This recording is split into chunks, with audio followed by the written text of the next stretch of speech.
Hi everyone, this is Allie with Allie Borba Photography, and today I wanted to do a edit using my Dare to Dream action set so that people can kind of get an idea of how I use it.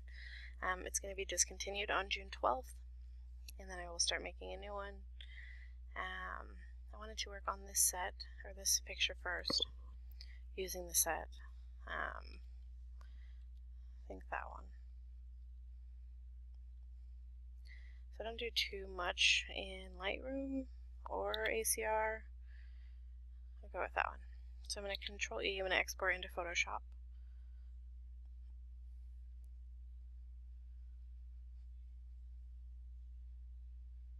And the first thing I'm going to start with is her skin. So like under eye circles and things like that. So I'm going to hit Control J.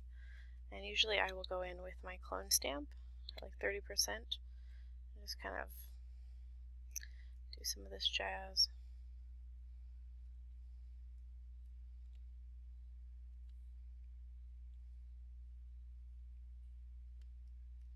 And just make sure to blend it so that it looks nice all around.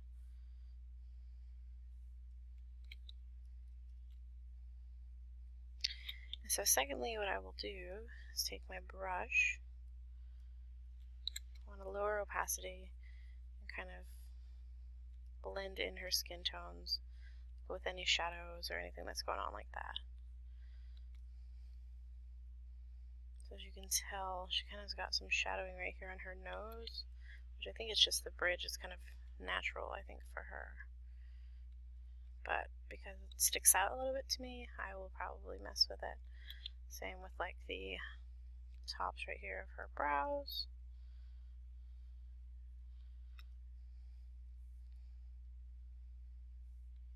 And because her eye, camera left is better than the one on camera right, I'm going to do that as well.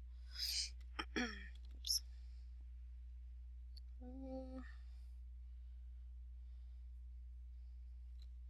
think maybe I will erase it just a smidge.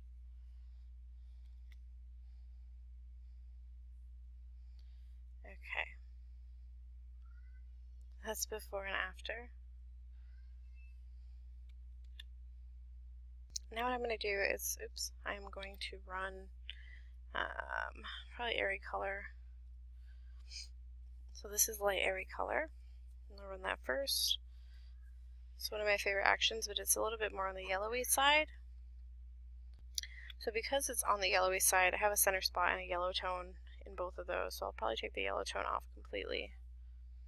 Now because her skin is still on the yellowy side, because of the action, I'm going to lower it all together. And then I'm probably going to mess with the center spot.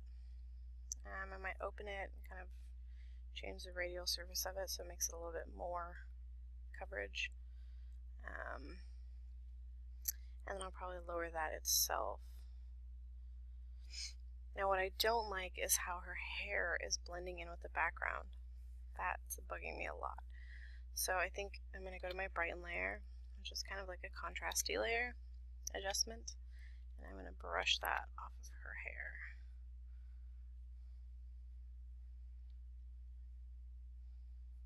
Just so it stands out more than it was before.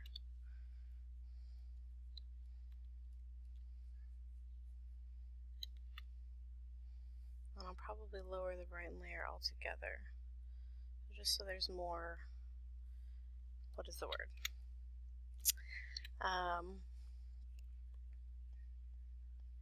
You get it. The word is separation, more separation from her hair to the background. And I don't necessarily need this on her at all, but predominantly her hair, because it blends so much with the darkness of the background.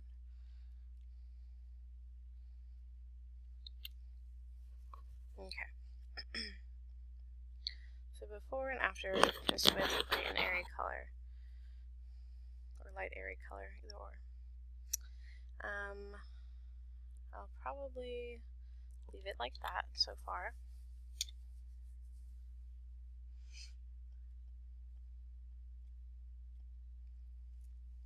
And then what I will do is clone this out, all this jazz right here.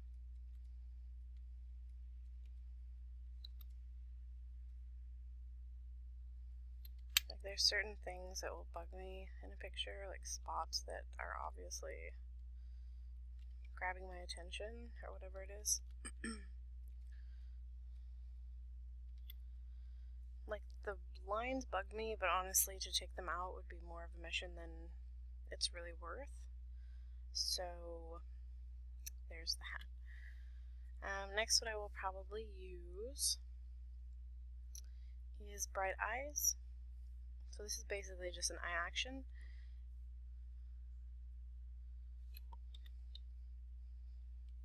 Zoom in really close there. I usually do about 60% and then lower it. So what this is going to do is just going to make her eyes brighter. So like those catch lights and the whites of her eyes, it'll make them brighter. So obviously that's a bit much. So I'll probably lower that to like 50%. Now what I'm going to do is I'm going to run Liquify. And I finally upgraded my Screencast-O-Matic, so I'm hoping that that is a benefiting factor to why this is moving so easily. Usually Liquify destroys my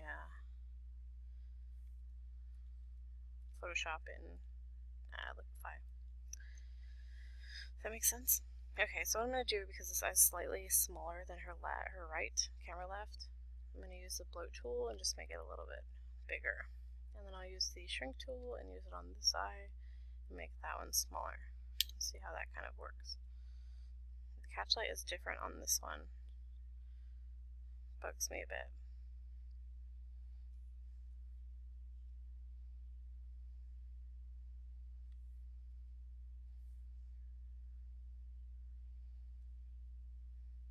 So in some instances you can lower the opacity and kind of even them, but not always.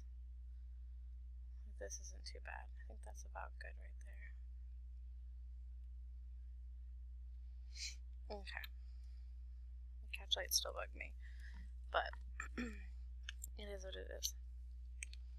So okay, so now what I'm going to do is I'm going to run, I'll probably run Captivate and then I will lower it quite a bit.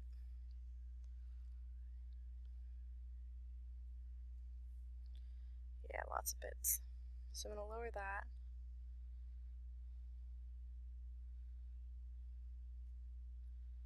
A little bit more.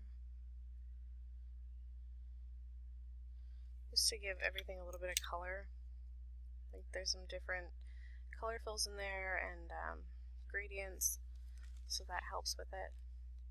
And then I will run Sunset Heart.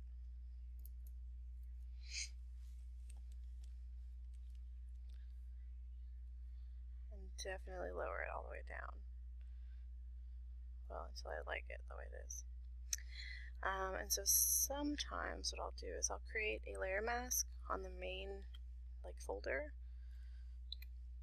and then I'll brush it off. Make sure your brush is on black. I brushed off her skin and stuff so her skin isn't, discolored. This bugs me right here. These chopped off limbs, and this makes me not even want to edit this now that I finally noticed it. I'm thinking what I can do, because I mean it totally looks like her legs are amputated. Right? Right. What to do? What to do? What to do? I don't think I have any others with her legs better either. And that's just too weird of a crop. Yeah, her legs look like that all the way. Damn it. Those are the things that you should catch when you're shooting. And unfortunately, I didn't. So, moving on.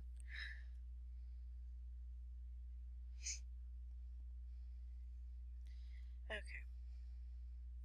Now what I'm going to run is Yellow Leaves. This basically takes the yellows in the image. It's great for fall images.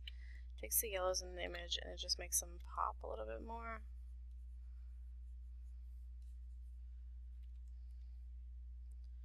So that's just making it a little bit more saturated. It's kind of reds, oranges, yellows. Helps them out. And then what I'm going to run is, so Blur Me Baby is like a very thick blur. That's what I want to call it. It's a thick blur, thicker blur. It's natural. Lovely Soft's kind of like a Gaussian kind of blur. Airy Blur is like a light and airy blur, Gaussian-y, and Poppy is just like a contrasty, more color kind of blur. So what I think I'm going to go with is Blur Me Baby, because it's one of my favorites. I'm going to let that run for a minute. Okay, so now that that ran, now that it's applied itself anyway, what you're going to do is you're going to make sure your color of your brush is on white, and then you're going to paint it on in certain areas, wherever you like, really. I try not to add too much blur to areas that don't have bokeh already, just because it looks fake. Just my opinion. So I try to stick to like the background. If I can get away with it like this, like in the very front, I will. So you can obviously tell that's before and that's after. And it's pretty, I mean, I really like it. I kind of played with a lot of the different blurs until I found a blur that I really liked and that I really felt comfortable using in images, because I felt it, you know, what's the word? Emanated? Is that the correct term of that? It emanated. Maybe not. It was very similar to, you know, real bokeh, so that's why I really liked that blur and why I made that one. So what I'm doing now is I'm just removing the shadow that's bugging the hell out of me. So what I'm going to do is I'm just going to do some of that jazz. Make an adjustment or a layer mask, duh. And then paint it off.